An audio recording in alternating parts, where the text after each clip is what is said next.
Assalomu alaykum hammaga, xayrli kun. Men bugun sizlarga mana shu spirulina kash haqida ma'lumot bermoqchiman. Buni tabiiy ko'rinishi, shirinlik ko'rinishi, keks ko'rinishi bor, bular kofesi ham bor, kashasi bor. Kashasi mana bunaqa bo'ladi. Mana shu pochkada 30 ta paketik bo'ladi, mana 30 grammdan.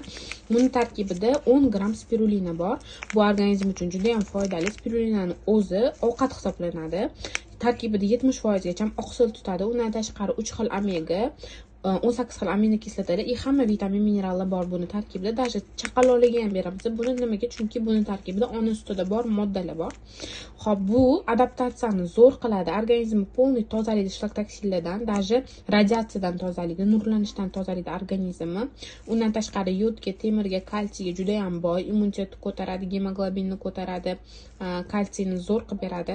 Soch, tirnoq, teri uchun, zreniya uchun zo'r narsa, chunki B kompleks, A, E vitamin hammasi bor buni tarkibida. Buni tarkibida bitta D vitamini yo'q, atak hamma vitamin mineral komplekslari bor.